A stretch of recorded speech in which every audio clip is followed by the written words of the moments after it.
আসসালামু আলাইকুম সুপ্রিয় শিক্ষার্থীরা, আমি 2026 সালের তৃতীয় শ্রেণীর প্রাথমিক গণিত বইয়ের অধ্যায় 10 পৃষ্ঠা 117 এর 11, 12, 13 নং অঙ্কের সমাধান করে দেখাবো। চলো তাহলে প্রথমে আমরা 11 নং অঙ্কের সমাধান করে দেখি।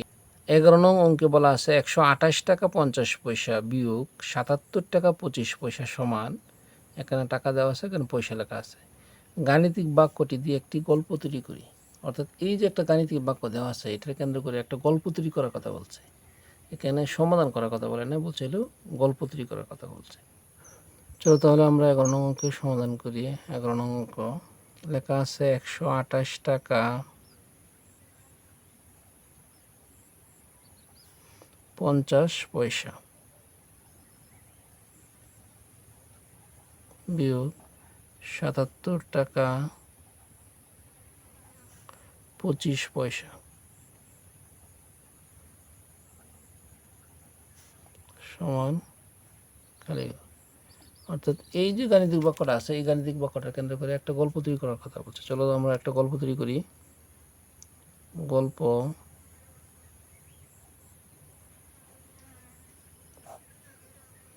রানা 128 টাকা 50 পয়সা নিয়ে বাজারে গেল।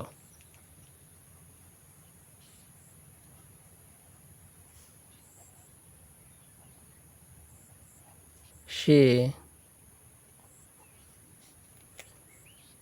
77 টাকা 25 পয়সা দিয়ে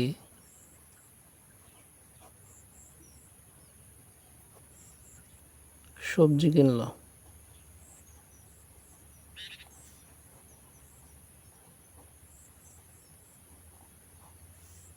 এখন তার কাছে কত টাকা রইল?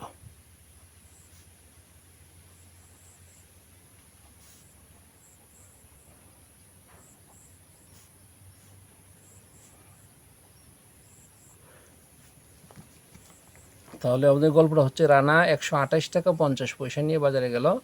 সে 77 টাকা 25 পয়সা দিয়ে সবজি কিনলো। এখন তার কাছে কত টাকা রইল? আশা করি এই যে আমি গাণিতিক বাক্যটা কেন্দ্র করে একটা গল্প তৈরি করলাম, সেটা তোমরা বুঝতে পারছো।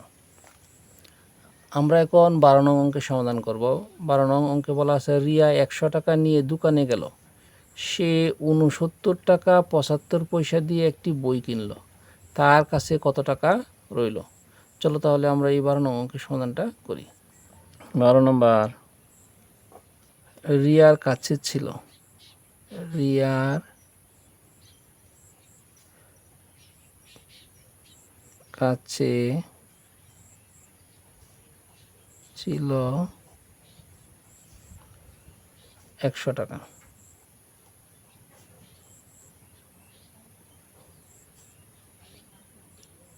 সে বই কিনল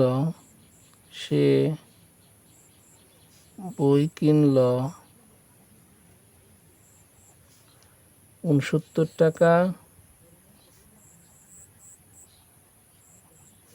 75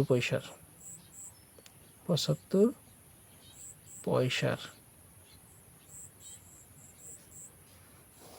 এখন কথা হচ্ছে তার কাছে কত টাকা রইল।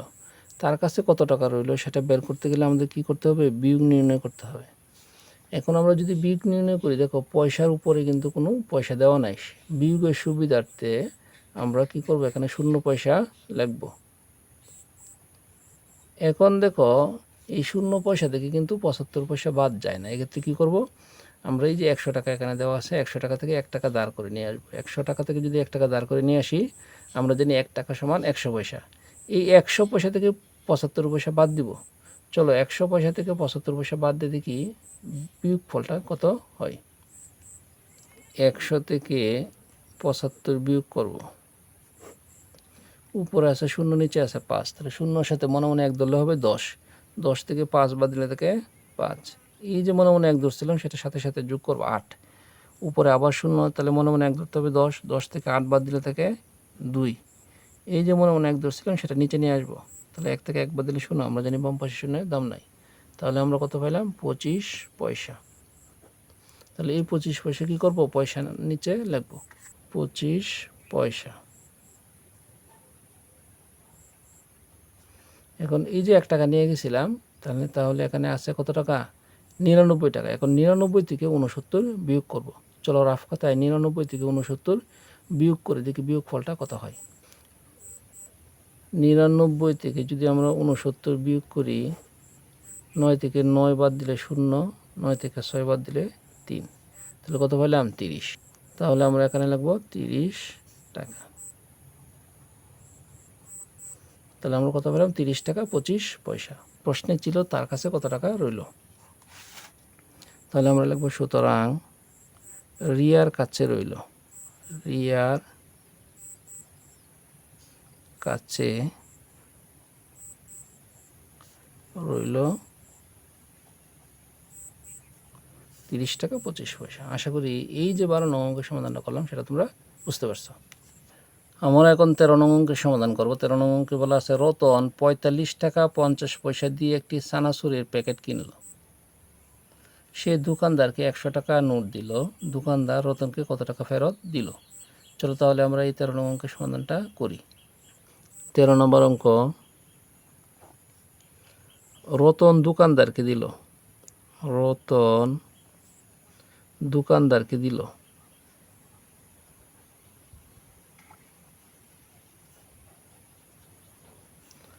রতন দোকানদারকে দিল 100 টাকা।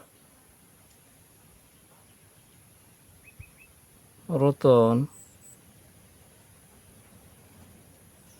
চানাচুর কিনল,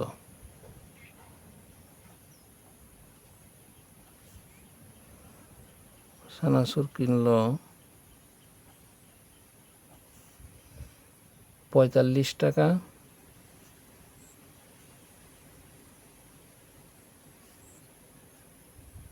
50 পয়সা।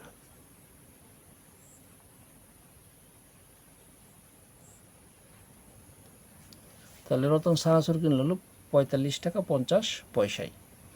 এখন কথা হচ্ছে দোকানদার কত টাকা ফেরত দেবে। দোকানদার তাকে যদি ফেরত দিতে যায় তাহলে আমরা কীভাবে বের করবো, এটা বিয়োগ করে বের করব। আমরা যদি বিয়োগ করে বের করতে চাই তাহলে কি করব, এই যে এদিকে বিয়োগ চিহ্ন দিব।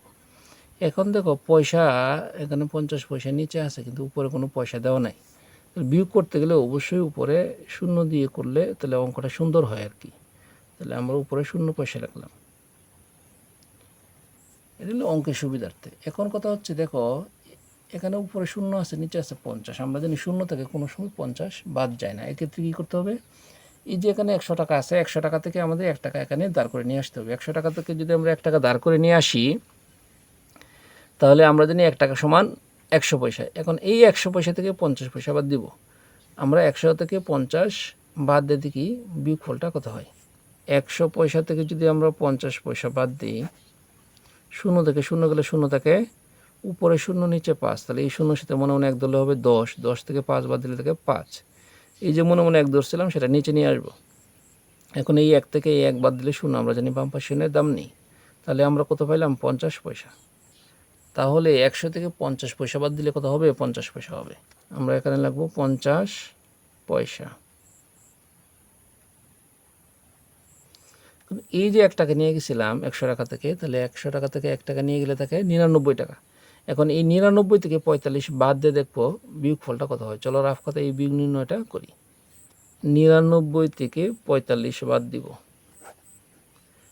9 থেকে 5 বাদ দিলে থাকে 4, এই 9 থেকে 4 বাদ দিলে থাকে 5, তাহলে কত পেলাম 54। তাহলে 99 থেকে 45 বাদ দিলে হয় 54, তাহলে 54 টাকা। প্রশ্নে ছিল দোকানদার কত টাকা দিল, তাহলে দোকানদার দিল 54 টাকা 50 পয়সা। তাহলে আমরা এখানে লিখবো সুতরাং দোকানদার